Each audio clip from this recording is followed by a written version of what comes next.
দাদি কইতো, বনে যাস না রে, বন পড়ার খালে একটা লাল মানব থাকে। আমি জিজ্ঞাসা করতাম, মানব মানে মানুষ? দাদি বলতো, না রে, আসমান থাইকা নামছে, চোখে আলো, মুখে কথা নাই। যেই ওর খালের ধারে যায় একই দিনে বারবার কাটে, যতই পালাই যাক আবার একই জায়গায় আসে।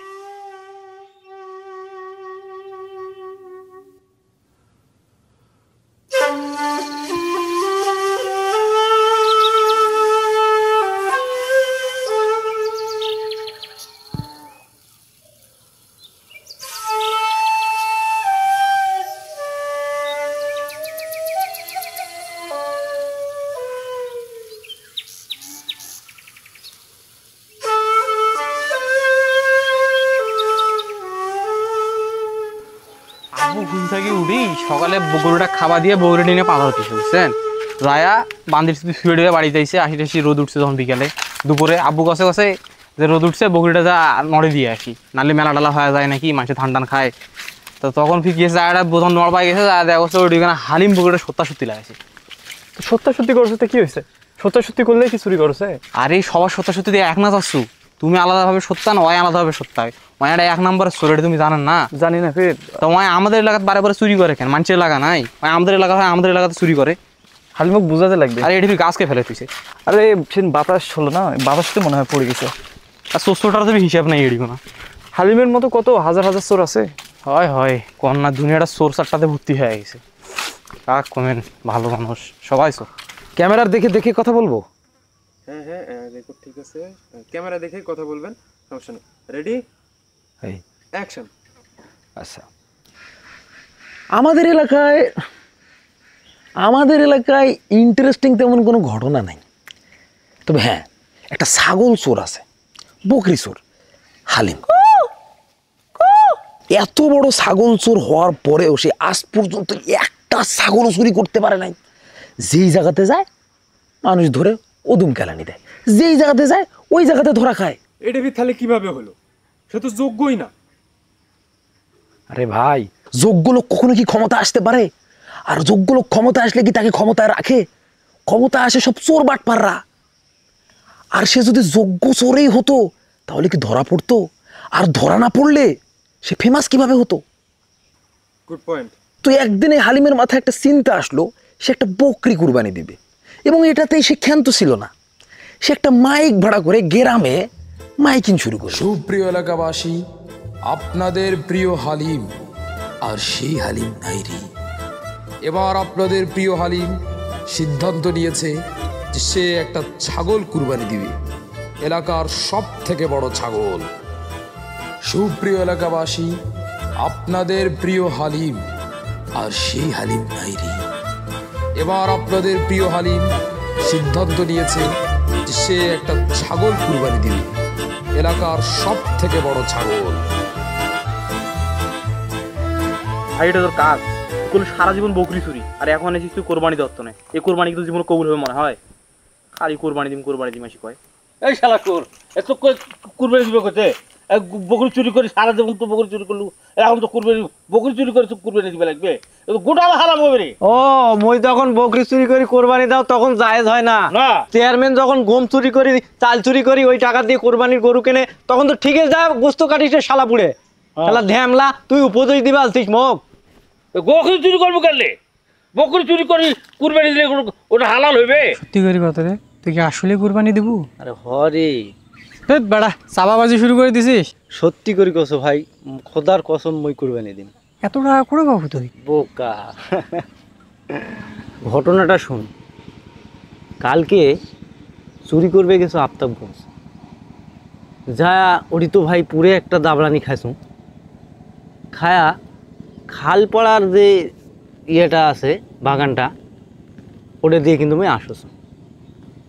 আসার সময় দেখোছো মানে যে রাস্তা দিয়ে আমি যাম বা বিপরীত পাকে পার হওয়া পারছো না, পার হওছো কিন্তু ওই একই রাস্তাত বারবার ঘুরে এসেছো, ফির পার হওছো আবার একই রাস্তাত ঘুরে এসেছো। মোর তো ভাই মাথাটা ঘুরে গেল। একে তো দাবরানি, দ্বিতীয়ত ফির এই কাহিনী। মোর তো গেল মাথা ঘুরি। আর তখনই দেখা হলো একটা লাল দানবের সাথে।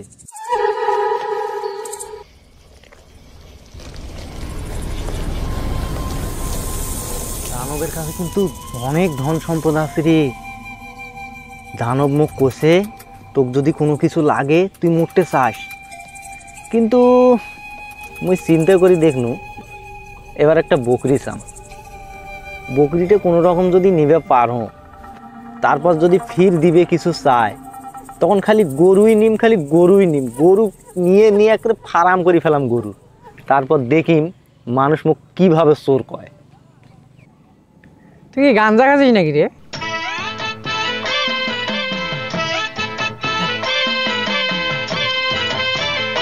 দোস্ত শোন শোন শোন, দোস্ত শোন।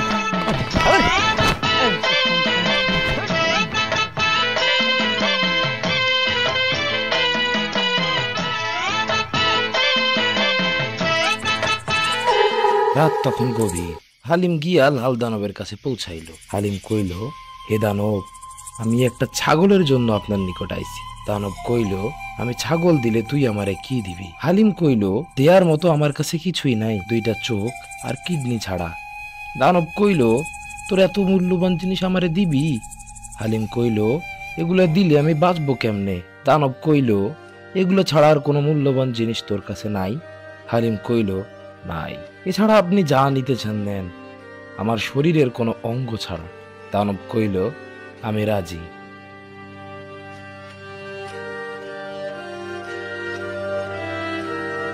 সকাল সকাল গ্রামের লোক জানতে পারলো যে হালিম বকরি নিয়ে আইছে। কয়েকজন মানুষ মিলা হালিমের বাড়িতে গেল। সবাই হালিম হালিম বইলা চিল্লানো শুরু করলো। কি শালা হ্যামলা বুড়ে ফিরে আলছে রে? হ্যাঁ, কি বকরি দেখতে আলছিস? এই অত্র এলাকার যদি কেউ কয় এই বকরিটা কারো এর কিনা আছে, এই কানের জায়গা থাকবে না রে, কুত্তার মুকুট থাকবে রে। সবাই আশ্চর্য ভাবে দেখলো, বললো, হালিম কই? শালা ধ্যামলা বুড়ে কানা হচ্ছিস, হালিমক চেনছিস না? অবশ্য চিনবু ক্যাঙ্গারি, এখন তো মুই একটা বকরির মালিক, তোমার মতন কি গরিব মই? সবাই ততক্ষণে বুঝে গিয়েছিল যে এই লোক একটা বদ লোক, হালিমরে গুম কইরা ভংসাচ্ছে। আচ্ছা চাচা, তোরা কে তোরা মুখ কত?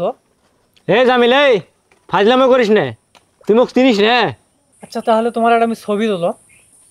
ছবি তুলবু? আরে তুল পাগলা, আয় তুল।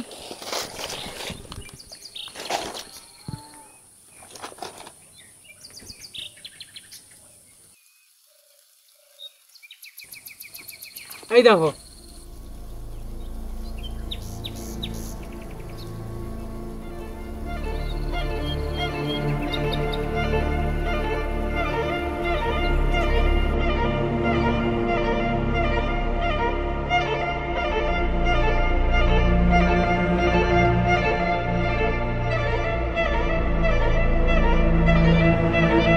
কিন্তু লাল দানব জানতো যে সে হালিমের কাছে ছাগলের বিপরীতে কি নিয়েছে।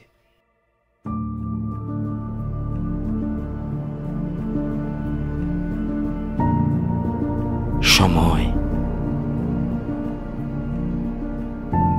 আর সময়ের কোনো মূল্যায়ন আছে নাকি?